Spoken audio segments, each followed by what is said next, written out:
నారా లోకేష్ ఆంధ్రప్రదేశ్ విద్యాశాఖ and IT electronics శాఖ మంత్రివర్యులు. అయితే నారా లోకేష్ గారు ఇప్పటికి సంబంధించి ఓ పక్క పార్టీని, మరో పక్క ప్రభుత్వాన్ని ఎంత సమన్వయంగా చూసుకుంటున్నారో రాష్ట్ర ప్రజలందరికీ కూడా తెలిసిన విషయమే. ఆంధ్రప్రదేశ్ ప్రభుత్వంలో చాలా కీలకమైన రాజకీయ నాయకుడిగా ఇప్పుడు ప్రస్తుతం నారా లోకేష్ గారు ఉన్నారని చెప్పుకోవాలి. అయితే నారా లోకేష్ గారు చేస్తున్న ప్రతి పనికి సంబంధించి బ్యాక్ ఎండ్లో పిఆర్ టీమ్ మెయింటైన్ చేసుకుంటున్నారని, అదేవిధంగా సెల్ఫ్ ఎలివేషన్లు వీటన్నిటినీ చాలా పకడ్బందీగా ప్లాన్ చేసుకుంటున్నారని చెప్పేసి వైఎస్ఆర్సీపీ గోబెల్స్ ప్రచారం చేస్తుంది. నిజంగానే నారా లోకేష్ గారు పబ్లిక్ స్టంట్లు చేస్తున్నారా? నారా లోకేష్ గారి టీం ఏ విధంగా పనిచేస్తుంది?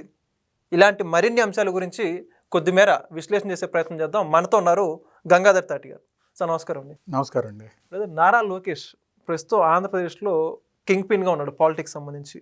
అయితే ఆయన ఒక పేద ప్రజలకు సహాయం చేసినా, లేకపోతే పొలిటికల్గా ఏదైనా పని చేసినా కూడా ప్రతిదీ ఉన్నదానికంటే ఎక్కువ రియాలిటీ వాటన్నిటిని దాటుకొని ఎగ్జాషన్ చేసి చెప్తున్నారని చెప్పేసి, నారా లోకేష్ 10 రూపాయలు చేస్తే 100 రూపాయలు ప్రమోషన్ చేసుకుంటున్నాడని సోషల్ మీడియా, ఎవరైతే వైకాపా సోషల్ మీడియా ఉన్నారో వాళ్ళంతా ప్రచారం చేసుకుంటున్నారు వాళ్ళకి సంబంధించిన మీడియాలో. అసలు వాస్తవానికి నారా లోకేష్ గారు పిఆర్ టీం కానీ వాటన్నిటి గురించిన రియాలిటీ అంటే మీరేమంటారు? నమస్కారం అండి. ఇక్కడ లోకేష్ ఇప్పుడు రాజకీయాల్లో ఉన్న వాళ్ళు చాలామంది కూడా తమ ఇమేజ్ బిల్డింగ్, పిఆర్ ఇవి చేస్తుంటారు. అది ఒకటి తీసి పక్కన పెడితే, లెట్స్ సే నారా లోకేష్ గారు నిజంగానే అలా చేసుకుంటున్నారు అని అనుకుంటే, మరి ఇదే లోకేష్ గారిని నరేంద్ర మోడీ గారు దాదాపుగా 2 గంటల అపాయింట్మెంట్ ఇచ్చి కూర్చోబెట్టుకున్నారు. మీకు ఈరోజు చూస్తే దాదాపుగా బీజేపీ చీఫ్ మినిస్టర్లకు కూడా అంత అపాయింట్మెంట్ ఇచ్చినట్టు మనం చూడలేదు. అలాగే దాంతోపాటు ఆయన ఎక్కడ మీటింగ్స్కి వచ్చినా ఇక్కడ లోకేష్ గారి గురించి చాలా పాజిటివ్గా, చాలా గొప్పగా చాలాసార్లు చెప్పాడు. ఒకసారి కాదు, 2 సార్లు కాదు. అది యోగా డే అప్పుడు కానీ, ఆ తర్వాత కానీ, మొన్న అమరావతి దీని అప్పుడు కానీ ప్రతిసారి లోకేష్ గారి గురించి స్పెషల్గా మెన్షన్ చేసి చెప్పాడు అన్నమాట. సో మరి మోడీ గారిని ఎవరు మేనేజ్ చేశారంటారు? ఇప్పుడు లోకేష్ గారు సరే మిగతా వాళ్ళని ఎవరినో మేనేజ్ చేసి పిఆర్ ఇది అనేసి వీళ్ళు ఆరోపిస్తున్నారు కదా. మరి మోడీ గారిని ఎట్లా మేనేజ్ చేశారు? మరి మోడీ గారు ఎందుకు చెబుతున్నారు? సో ఏంటంటే వీళ్ళందరూ ఇలా ఏదో ఒకటి వేయటమేనండి, బండ్లు వేయటం అంతే. ఆయన చేస్తున్న పనికి అప్రిసియేషన్స్ వస్తున్నాయి అన్ని సైడ్ల నుంచి. దాన్ని కౌంటర్ చేయడానికి ఏదో ఒకటి అనాలి కాబట్టి ఇలా అంటాం. అది ఈ రోజు కొత్తగాని కాదు. మీకు గతం నుంచి చంద్రబాబు నాయుడు గారి టైం నుంచి కూడా రాజశేఖర రెడ్డి గారి వాళ్ళు ఇలానే అంటూ ఉండేవాళ్ళు. ఏమనేవాళ్ళు? చంద్రబాబు నాయుడు గారు ఇలా పబ్లిసిటీ చేసుకుంటున్నారని, అదని ఇదని. మీకు చూస్తే చంద్రబాబు నాయుడు గారి గురించి మాట్లాడే వాళ్ళందరూ ఎవరండి? చూడండి, బిల్ గేట్స్ కానీ, అలాగే జాన్ ఛాంబర్స్ సిస్కో, అలాగే బిల్ క్లింటన్ కానీ, అలాగే టోనీ బ్లేయర్ కానీ, వీళ్ళందరూ అసలు వీళ్ళ అపాయింట్మెంట్ దొరకడం కూడా కష్టం కదా ఎవరికైనా కానీ. మరి వీళ్ళని ఎట్ట మేనేజ్ చేశారు? వీళ్ళని ఎట్ట మేనేజ్ చేసి చంద్రబాబు నాయుడు గారు ఆయన గురించి గొప్పగా చేపించుకుంటారు చెప్పండి. అదే మీరు రాజశేఖర రెడ్డి గారిని చూడండి. రాజశేఖర రెడ్డి గారి గురించి గొప్పగా కానీ ఇదంతా బయటకు వచ్చి వీడియోలో మాట్లాడేవాళ్ళు ఎవరండి? మీకు చూస్తే ఆ బొండవేలు అరుణ్ కుమార్, అతనేం తెలుసు. అతను దేవులపల్లి అమరాని ఒక అతను ఉంటాడు. అతను ఇదివరకు రామోజీరావు గారు ఈనాడు నుంచి తీసేసాడు అతన్ని. ఆ తర్వాత ఏదో చేసుకుంటున్నాడు. ఆ తర్వాత కొన్నాళ్ళు సాక్షిలో జగన్మోహన్ రెడ్డికి సలహాదారుగా ఇవన్నీ చేశాడు. అతను ఒకడు. లేదంటే ఈ జర్నలిస్ట్ సాయని, తెలకపల్లి అవని, ఇంకా వీళ్ళందరూ ఏంటి అనేది, వీళ్ళ స్థాయి ఏంటి అనేది మీకు తెలుసు. అంతేగాని ఎవరన్నా గొప్ప స్థాయి వాళ్ళు, లేకపోతే ఇలా చంద్రబాబు నాయుడు గారి గురించి బిల్ గేట్స్ కానీ, బిల్ క్లింటన్ కానీ, టోనీ బ్లేయర్, జాన్ ఛాంబర్స్ ఇట్లాంటి వాళ్ళు ఉన్నారు కదా. ఇలాంటి వాళ్ళు ఎవరన్నా రాజశేఖర రెడ్డి గారి గురించి చెప్పినట్టు ఉంటుందా? ఉండదు. దాఖలాలు కూడా లేవు. సో దీన్ని బట్టి ఎవరు మేనేజ్ చేసుకుంటా ఉన్నట్లు. సో ఇది దీన్ని బట్టి అనమాట. అలాగే ఇది ఇప్పుడు లోకేష్ గారితో వచ్చేసరికి ఒకటి ఇదివరకటితో పోలిస్తే ఇప్పుడు చాలా ఎక్కువగా ఆయనది కనపడతా ఉంది అని అనేది ఉంది. దాన్ని బేస్ చేసుకొని ఇలాంటి కామెంట్స్ చేస్తూ ఉన్నారు. కానీ మీరు చూసారంటే దీనికి కారణం ఆయన పనితీరు అప్పుడు కానీ ఇప్పుడు కానీ అంతే గొప్పగా ఉంది. కానీ చుట్టూ ఉన్న పరిస్థితులు ఆయనకి ఈరోజు చాలా ఎక్కువ ఇది కల్పించినాయి అన్నమాట. దానివల్ల మీరు చూసారంటే 2014-19 మధ్య చూసినా కానీ లోకేష్ గారు బెస్ట్ పంచాయతీరాజ్ మినిస్టర్గా కేంద్ర ప్రభుత్వ అవార్డులు వచ్చినాయండి. అవును. ఆ రోజు కూడా చాలా కంపెనీలని టీసీఎల్ కానీ, లేకపోతే సెల్కాన్ కానీ ఇవన్నీ వచ్చినాయి. అది కూడా ఆ రోజు ఏంటి, అది కూడా ఆయన చంద్రబాబు నాయుడు గారి ఇమేజ్ని, చంద్రబాబు నాయుడు గారి బొమ్మ చూయించే ఆయన కష్టపడి తీసుకొచ్చారు. అలాగే ఈరోజు కూడా అంతే. ఈరోజు కూడా చంద్రబాబు నాయుడు గారి ఇమేజ్ని ఇవన్నీ చూయించి ఈ గూగుల్ కానీ ఇవన్నీ బ్యాక్ ఎండ్లో ఈయన వర్క్ చేసి తీసుకురావటం కానీ, మిగతా వాటిల్లో కానీ. కాకపోతే ఆ రోజుకి ఈ రోజుకి తేడా ఏమొచ్చిందంటే, ఆ రోజు అప్పుడే ఆయన వచ్చారు కదా ఫస్ట్ టైము. రాగానే లోకేష్ గారిని డైరెక్ట్ అప్పుడు ఆయన 35-36 ఇయర్స్, 35-36 ఏళ్ల లోకేష్ గారిని 40 ఏళ్ల రాజకీయ పాలనా అనుభవం ఉన్న చంద్రబాబు నాయుడు గారితో డైరెక్ట్ కంపేర్ చేశారండి. డైరెక్ట్ చంద్రబాబు నాయుడు గారితో కంపేర్ చేశారు. సో మీకు చంద్రబాబు నాయుడు గారితో ఒక లోకేష్ గారిని అని కాదు, ఎవరినైనా కానీ ఇండియాలో ఏ పొలిటీషియన్ అయినా కానీ ఇలా ఈ ఐటీ మీటర్లో కానీ కంపెనీస్ ఇన్వెస్ట్మెంట్స్ మీటర్లో వీటితో కంపేర్ చేశారనుకోండి, ఖచ్చితంగా ఇబ్బంది పడాల్సిన పరిస్థితి ఉంటుంది. అది లోకేష్ గారనే కాదు, ఎవరిని కంపేర్ చేసినా కానీ. ఎందుకంటే చంద్రబాబు నాయుడు గారి ఇమేజ్ ఆ స్టేచర్లో ఉంది, ఆ స్థాయిలో ఉంది అనమాట. సో దానివల్ల ఏంటి, వాళ్ళ నాన్న ఇలా అంత గొప్పగా ఇవన్నీ తీసుకొచ్చారు, ఈ అబ్బాయి ఇంకా కాదు ఇలా ఆ టైప్లో. కానీ వీళ్ళేంది ఈ అబ్బాయి ఈయనకు 35 ఏళ్ళే చంద్రబాబుది ఇది అనేది అనుకోలేకపోయారు. ఇది ఒకటి. అండ్ అదే టైంలో ఇంకోటి ఏంటంటే మనకు అప్పుడే రాష్ట్ర విభజన జరగటం, ఎమోషన్స్ ఇవన్నీ కూడా హైలో ఉండటంతో పక్కన ఉన్న కేటీఆర్ తోటి కూడా డైరెక్ట్ కంపేర్ చేయాలి.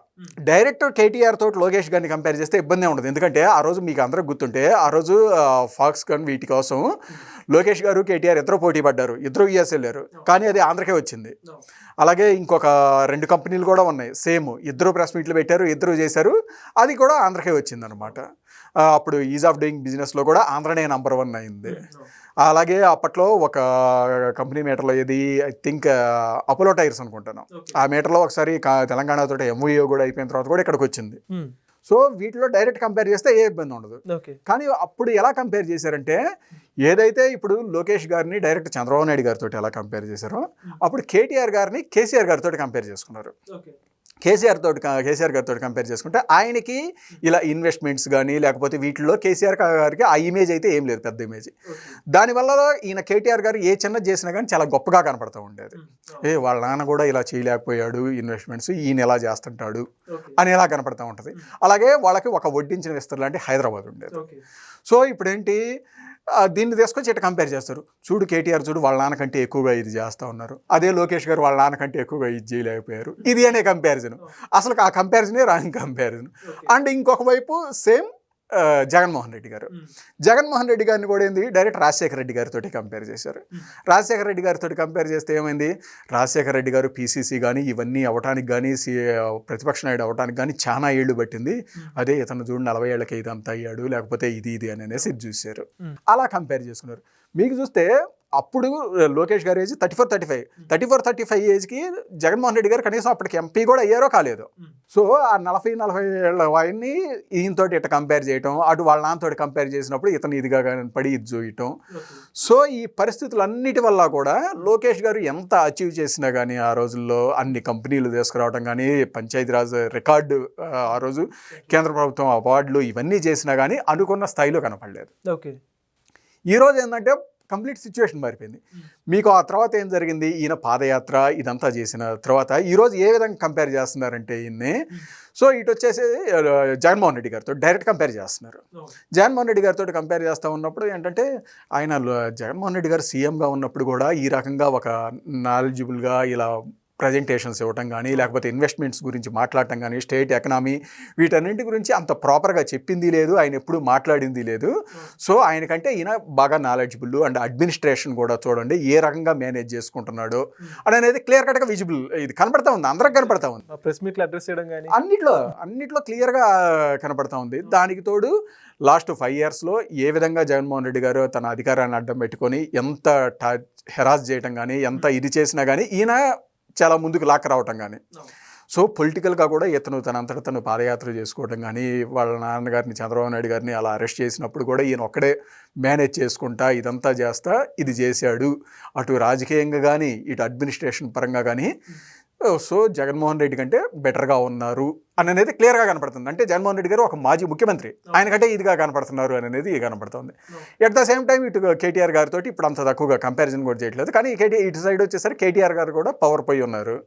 సో ఇప్పుడేంటి ఆటోమేటిక్గా ఏదైనా ఒక ఎలక్షన్లో వాళ్ళు ఓడిపోవటం కానీ, లేకపోతే ఎక్కడన్నా నెగిటివ్ కానీ ఇది వచ్చిందనుకోండి, వెంటనే ఏమంటున్నారు, అదే లోకేష్ చూడండి అప్పట్లో 5 ఏళ్ళు జగన్మోహన్ రెడ్డి ఎంత హెరాజ్ చేసినా కానీ అంతే ఇది తీసుకొచ్చేసి ముందుకు లాక్కొచ్చి ఇదంతా చేయగలిగాడు, ఇప్పుడు వీళ్ళు చూడు ఇది చేసుకోలేకపోతున్నాడు కేటీఆర్ అంతగా, ఇది అనేసి వస్తూ ఉంటాం. సో దీనంతటి వల్ల ఏమైంది, ఆటోమేటిక్ ఈ చుట్టూ ఉన్న పరిస్థితులన్నీ ఈయన కలిసి వచ్చినాయి. ఈయన అదే వర్క్ ఇంకా ఎక్కువ హార్డ్ వర్క్ చేస్తూ ఉండొచ్చు. ఇదివరకు ఏ హార్డ్ వర్క్ అయితే చేశాడో ఇప్పుడు కూడా అదే హార్డ్ వర్క్ చేస్తున్నారు, ఇంకా ఎక్కువ చేస్తున్నారు. కానీ దాంతోపాటు ఈ చుట్టూ ఉన్న పరిస్థితులు ఇవన్నీ కలిసి కలిసి రావడంతో ఆయన చేసింది ఇంకా ఎక్కువగా కనపడతా ఉంది. ఆయన చేసింది ఇంకా ఎక్కువగా కనపడటంతో వీళ్ళందరూ అదేదో ఆయన సపరేట్గా పిఆర్ మెయింటైన్ చేయటమో లేకపోతే ఇది చేయటమో ఇది అనుకుంటున్నారు. అలాంటిది నాకు తెలిసినంతలో ఆయన అలాంటి పిఆర్ ఇది మెయింటైన్ చేయడం కానీ అలాంటిది అయితే ఏమీ లేదు. మీకు ఇదనే కాదండి, మీకు అప్పుడు చెప్పాను కదా, చంద్రబాబు నాయుడు గారి టైం నుంచి రాజశేఖర రెడ్డి గారి టైం నుంచి కూడా వీళ్ళందరూ ఇలానే చేస్తూ ఉండేవాళ్ళు, చంద్రబాబు నాయుడు గారిని పిఆర్ ఇది అని అనేసి. సో ఆ బిల్ గేట్స్ వీళ్ళందరూ ఎట్లా మాట్లాడతారు ఆయన గురించి. మీకు ఇంకా చూసారంటే వీళ్ళేంది పేపర్లు కానీ ఇది కానీ అంటారు. ఆ రోజుల్లో పేపర్లు అయినా కానీ చంద్రబాబు నాయుడు గారి టైంలో కానీ లేకపోతే అన్న నందమూరి తారక రామారావు గారి టైంలో కానీ ఈనాడు అనేది తెలుగుదేశం పెట్టకముందే వచ్చింది. సరే ఈనాడు తెలుగుదేశానికి సపోర్ట్ చేసిందే అనేసి అనుకోండి ఒక మాటకి. అనుకుంటే అటు సైడ్ ఏమేమి ఉన్నాయండి, ఆంధ్రభూమి ఉంది, డెక్కన్ క్రానికల్ ఉంది, విశాలాంధ్ర ఉంది, ఆ తర్వాత ఉదయం వచ్చింది, ఆ తర్వాత చంద్రబాబు నాయుడు గారి టైం వచ్చిన తర్వాత వాటి సైడ్ మళ్ళీ వార్త అనేది యాడ్ అయ్యింది. ఇవన్నీ ఎవరయ్యి? ఆంధ్రభూమి, డెక్కన్ క్రానికల్, ఆంధ్రజ్యోతి. ఆంధ్రజ్యోతి అంటే మర్చిపోయి వీళ్ళందరూ ఇప్పుడు కొత్త ఆంధ్రజ్యోతి అనుకుంటారు. ఆంధ్రజ్యోతి అప్పట్లో ఎప్పటి నుంచో ఉంది. రాధాకృష్ణ గారు తీసుకుంది ఎప్పుడు 2002 ఆ టైంలోనే. అంతకుముందు కేఎల్ఎన్ ప్రసాద్ గారు, ఆయన ఎవరు కాంగ్రెస్ ఎంపీ. డెక్కన్ క్రానికల్ ఆయన వెంకటరామరెడ్డి గారు, ఆయన ఎవరు, ఆయన కాంగ్రెస్ ఎంపీ. విశాలాంధ్ర అది ఎప్పుడు తెలుగుదేశం అంటే అధికారానికి యాంటీగా ఉంటుంది. అలాగే వాళ్ళకి ఇంకొక ఇదేంటి, అదే ఎన్టీ రామారావు గారు తెలుగుదేశం పార్టీ పెట్టపోయినట్టయితే కమ్యూనిస్టులు మేము అధికారంలోకి వచ్చేవాళ్ళము అనేది వాళ్ళకు ఒక ఇది ఉంటుంది ఇది. సో ఈ రకంగా వాళ్ళందరూ అగనెస్ట్గా రాయటం. ఉదయం అంతే అగ్నెస్ట్గా రాస్తూ ఉండేవాళ్ళు. ఇన్ని పేపర్లు ఇన్ని పెట్టుకొని ఈయన ఇంకా పబ్లిసిటీ చేసుకునేది ఏంది, వీళ్ళందరూ ఈ రకంగా ఇది చేస్తా. ఆ తర్వాత వీళ్ళు వచ్చిన తర్వాత వార్త, సాక్షి, ఇప్పుడు టీనైనని ఎన్టీవీ కానీ అవన్నీ ఎవరు పార్ట్నర్స్ ఇదంతా వాళ్ళకి తెలిసిందే కదా. సో వీళ్ళందరూ ఆ పబ్లిసిటీ కానీ ఇవన్నీ చేసుకుంటా వీళ్ళ తప్పు వీళ్ళ చేసుకునేది ఎక్కడ బయటపడిద్దు అనేసి ఎదుటాళ్ళ మీద ఇలాంటి ఆరోపణలు చేస్తూ ఉంటారు. మీకు చూసారంటే జగన్మోహన్ రెడ్డి గారిని చూడండి, మీరు చాలా పబ్లిక్ మీటింగ్లో మీరు అబ్జర్వ్ చేయొచ్చు. ఆయన సాక్షి ఛానల్లోనే లైవ్ ఇస్తూ ఉంటారు. ఆయన మాట్లాడేది ఇస్తూ ఉంటే కూడా ఆయన ఉండేసి నాకు పేపర్లు టీవీలు లేవు అని అనేసి ఎంత స్ట్రైట్గా చెప్తాడు. అసలు అబద్ధాన్ని ఎంత కాన్ఫిడెంట్గా చెప్తారండి. ఎదురుగా ఆయన ఛానలే మైక్ కనపడతా ఉంటుంది, ఆయన ఛానల్లోనే లైవ్ వస్తూ ఉంటుంది, ఆయన పేపర్లోనే ప్రింట్ అవుతూ ఉంటుంది. కానీ నేను అనాథని, నాకు పేపర్లు టీవీలు లేవంటారండి. ఇది ఎక్కడ గోలా అంటే జనాలకి ఏం తెలియదు అనుకుంటున్నారా? సో అంటే ఫస్ట్ నుంచి ఇదేనండి వీళ్ళు చేసేది. వీళ్ళు చేసేవి కప్పిపుచ్చుకోవడం కోసం ఎదుటోళ్ళ మీద ఇలాంటివి వేస్తూ ఉంటారు. అయితే 2019 నుంచి 24 వరకు నారా లోకేష్ని పెద్దగా పట్టించుకోలేదు వైఎస్ఆర్సీపీ వాళ్ళు అని చెప్పి చెప్పుకుంటూ ఉంటారు. అదే వైఎస్ఆర్సీపీ వాళ్ళు ఇప్పుడు 2024 కూటమి ప్రభుత్వం అధికారంలోకి వచ్చాక నారా చంద్రబాబు నాయుడు గారి లాగా లోకేష్ కాదు, కొద్దిగా అడ్వాన్స్డ్ ఏ విషయంలో అని చెప్పేసి, సో అందుకని ఆయనకి కళ్ళు వేయడానికి ఆయన ఎక్కువ టార్గెట్ చేస్తున్నారు అనుకోవచ్చా?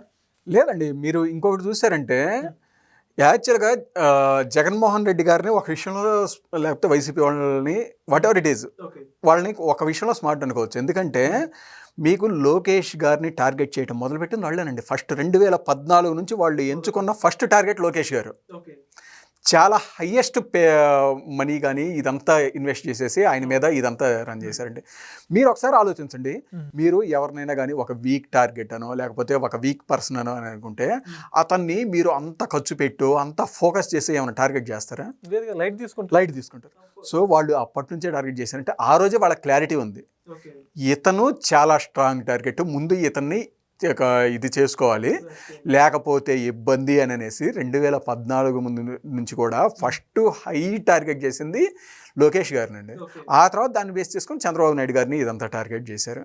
ఆ తర్వాత 19-24 కూడా ఇంతే ఇది టార్గెట్ చేసుకుంటూ ఉంటారు. ఇప్పుడు ఏంటంటే ఇంకా చేయలేకపోతున్నారు, ఇదంతా జరిగిపోతూ ఉంది. సో వాళ్ళు ఫస్ట్ నుంచి లోకేష్ గారిని అంతే టార్గెట్ చేస్తూ ఉన్నారు, ఇప్పుడు అదే కంటిన్యూ చేస్తూ ఉన్నారు. ఓకే, మొత్తానికి నారా లోకేష్ గారి చేస్తున్నటువంటి సేవల గురించి కానీ దాన్ని వైఎస్ఆర్సీపీ ఎలా డిఫెండ్ చేస్తుందో చాలా చక్కగా చెప్పేసి thank you. Please subscribe to Leo news for more videos.